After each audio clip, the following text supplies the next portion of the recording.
Hey guys and gals of YouTube, how y'all doing? Dave Wood here, and had some range time in with the P30S.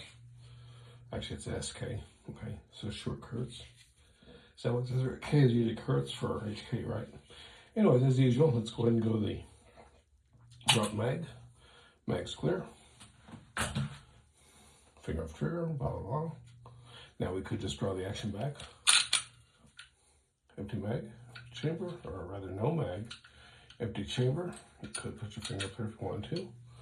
Be careful you don't close the action on your finger. That happened once when I was a kid.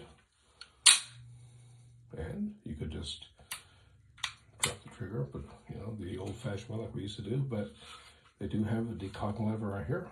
Decocking button. Just I'm not used to it. I prefer the dingus one if I have one at all. So all right, take it apart, drop down. This lines up with this notch here. I do it this way because it's surprisingly stiff, the recoil spring. In fact, I found it's going to be very stiff with a very sharp recoil, actually. I'm not sure why, because I shot a Glock 26 very recently, and I would have thought it'd be very similar, but it's not. It's a completely different recoil feel. No complaints. I don't know that I even really fired enough to really get a really good feel of what I think, but 100 rounds, you know.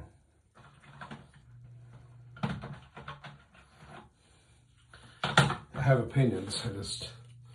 I would need to shoot a lot more before I wanted to say one way or the other, but it's different. I didn't really, in all fairness, I kind of gave some of my friends a hard time saying, yeah, you know, compare it to a High Point, or compare it to this, or compare that, or a Glock, or whatever. But it's, the truth is that I haven't have anything to really compare it to. And other than a P7 back in the day, I've never shot H&K pistols. I have shot H&K rifle, of course.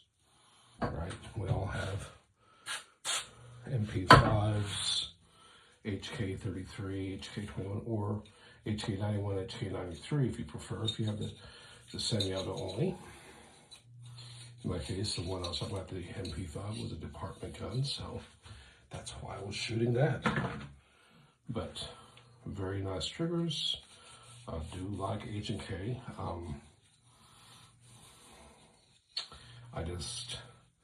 I have always been kind of the crowd that didn't run to have, you know, lots of guns, not just one or two, have the money into them. So I always was kind of looking for guns that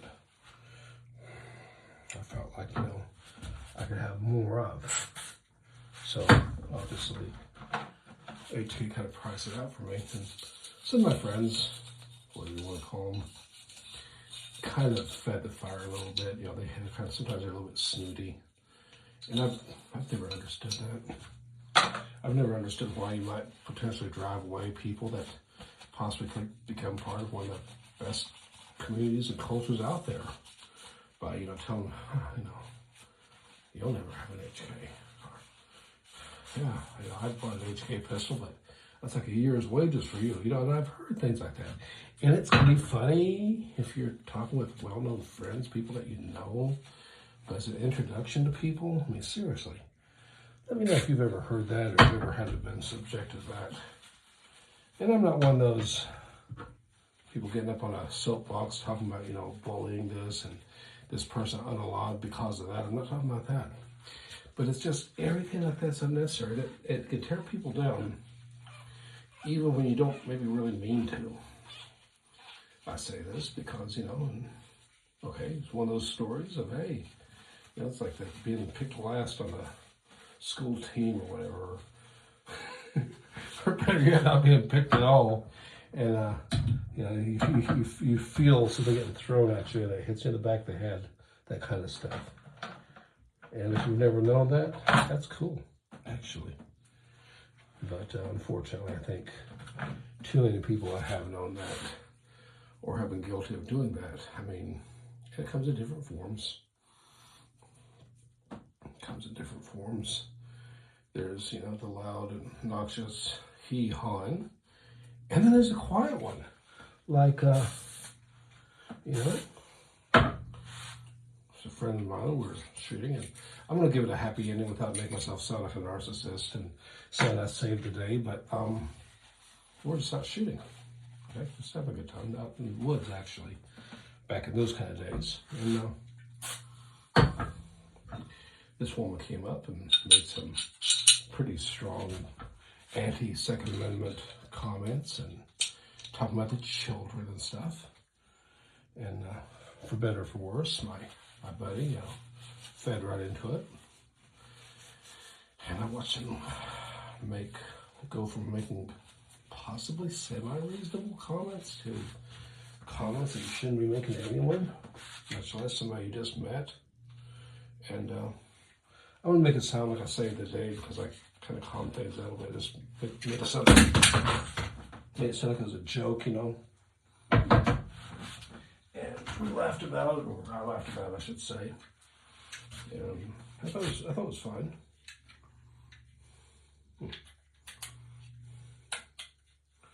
But that's interesting. It's got a little red stop here. That's what that clattering was. I drove my piece out of my gun there. But I ended up inviting her to shoot, which my friend did not like that. He did not want her to have anything to do with this. But I said, hey, you know, it's for everybody.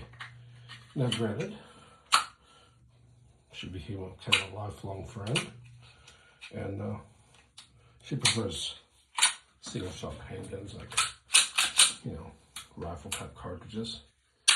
But that's fine. I mean, and that's sometimes what it takes a little bit of understanding, just a little bit of, you know, and I don't know where I'm going with this conversation, but should I clean the magazines? Not this time, not today. Anyways, there it is.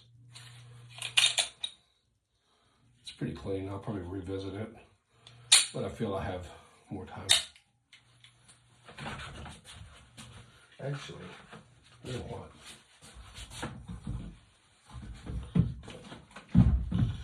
I don't know. Like this one of my dream guns, right? Is having that H&K P7. And man, you know, they are expensive. And there can be a tendency for somebody to kind of want to flex that a little bit, but no, don't do that. Because there's always someone who can get a more expensive gun or whatever. I got a good coworker. He's a nice guy. I enjoy talking to him a lot. But he's always got to tell you about that newest gun. And he'll sometimes say things like, you know, why are they telling you? You can't afford it. Well, that's fine. Maybe you're right. And sometimes I could say something like, well, and quote, affording it doesn't mean eating top ramen or eating at your mom and dad's, even though you're like a 40-year-old guy for, you know, for half a year. And I say that specifically because I do things like that. I go out to tell them the mom and dads and make sure they don't have any food that's going bad or maybe, you know, especially with the grocery prices where they're at. And I try to be reasonable and, you know, return the favor. I am being too honest. You know, I'm one of those kids that, hey, if I'm at the store, I'll grab extra bread or whatever, you know. Maybe because I'm that way, or maybe because I feel partially responsible that you guys are down to the last couple of slices. But, you know, it all works out. I mean, it's all fine. This gun cleans up really well. I've been thinking about maybe doing a little bit of polishing here.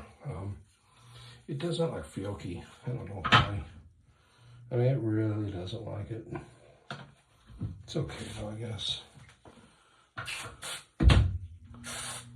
It's okay. It's all good. It's a great hobby. It's a great sport. And of course, we gotta remember, you know, we are doing this for a reason, right? But is there a perfect gun out there? When I was a kid, I thought so. I thought a shotgun was the most perfect gun. One, I was only 18 years old. Well, the story goes back before that, but let's just say hypothetically I was only 18, so I could only legally get a long gun anyways. Secondly, I really like shotgun because it was so versatile. Shoot all kinds of different angles. I'm talking about 12 gauge now at this point. Not like my dad's crazy old 10 gauge or that little weird 16 gauge he had. Neat looking gun. It's really cool. I really liked looking at it. But, you know, it's a riot gun, right? So I used to think to myself, there must have been a time when ammo for that was actually, you could actually get it. I'm sure you probably can. I mean, but it seems like the era we live in now, what is it, 12 gauge, 20 gauge, 410's probably always been popular, but always would maintain some popularity. But you know, 16 gauge, 10 gauge, the dreaded 8 gauge, kind of thing of the past. The 8 gauge I've seen, and I don't know, because I just thought about it. Probably should have said anything, but I don't really know if they've made commercial rounds for 8 gauge. I guess I could have Googled that. All I've ever seen were muzzle loaders that were 8 gauge. A reproduction that was really old, and the original, which, of course, was really old. That sounds really dumb when I say it like that. But that's okay, though. But yeah, you know, that's one thing great about these online communities is, not to coin a term from some of the coworkers I have that are a little odd, but everyone has a valid point. It just may not be right. Somebody told me that. I said, what? Yeah, they got my attention. He's like, well, they could be wrong. But if they believe their point is right, they have some validity to it. I said, what do you mean? He said, well, you should at least let's hear them out. And if they're intelligent, maybe they can be convinced that what they believe is wrong. I said, well, what if what they believe is not necessarily wrong? It's just, you know. Of course, I'm not talking about gun safety and stuff, but it's an interesting subject, that's for sure. It's an interesting subject. I'm really happy with this little FIE, little Tempo thing. I really like it because, and I waited so much of my life to get one. I mean, at the time, I remember reading the old handguns, or what was it, Shooting Times with Chick Metcalf? Anyways, there was an article in there, and they were shooting the FIE TZ-75 because it's very hard to get the CZ-75, which of course is the one, you know. And they showed the breakdown of it, and how many rounds it fired, and all that stuff. Let's see.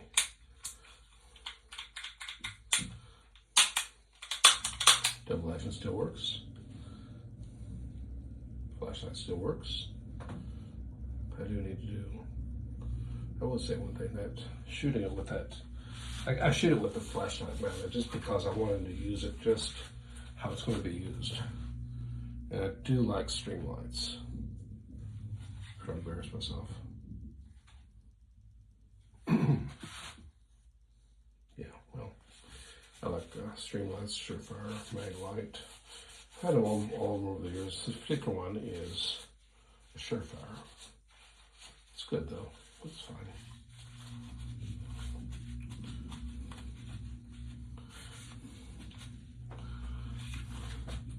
I told one guy, a friend of mine, he pointed out, he's like, if you're someone that doesn't like to see, you know, outward wear on a gun, you might not like that because it does show through. But I'm like,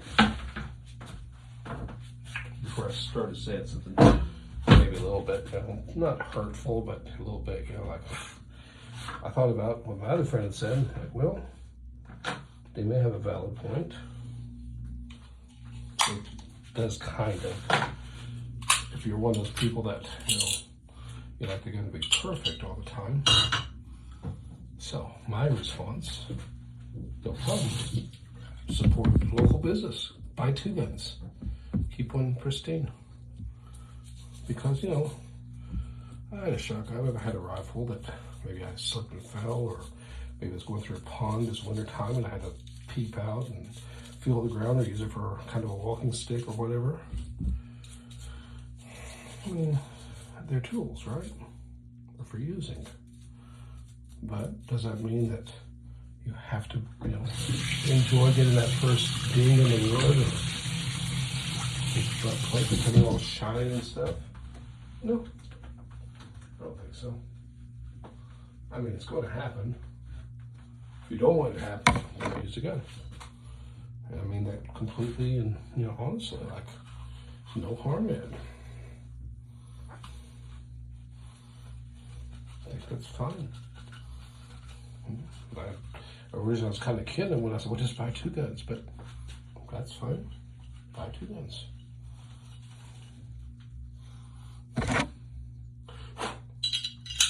Yeah, I do clean the followers and stuff. I have sold guns where trade or whatever, and people are like, was this thing ever used? Yeah, it was used. Thousands of rounds, actually. Like this right here.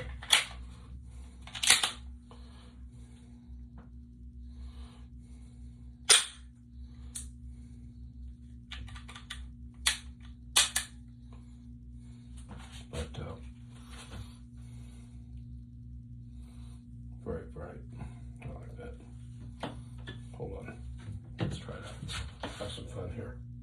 Yeah, that's bright. Would recommend looking at a mirror with that. Yeah, I really like this gun though. And I jokingly told a friend of mine, as a comparison between this and the H&K, it's really not a fair comparison. If I was going to take the H&K P against this gun, and it wanted to be fair, I mean, it'd have to be the big gun, the big P series gun. But it is a blast, so taking this girl out. This one shoots really good, I like it. And this probably would be a good nightstand gun. It's got a few little dings and stuff in it, banging around. It's all good. Let's look at the H&K one more time before we put it away.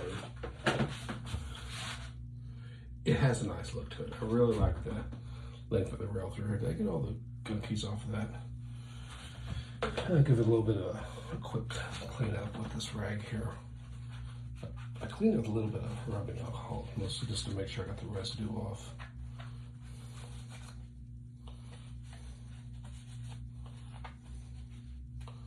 It was a very nice tight gun. Yeah, I would have to see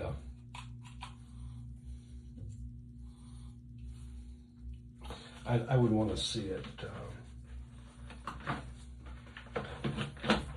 the big one before I really made a fair, pass judgment on that one. Anyways, appreciate the views out there. Y'all stay safe. Till next time, ciao. Let me know what you're buying and what you're doing for self-defense stuff or just range stuff, Y'all stay safe. Ciao.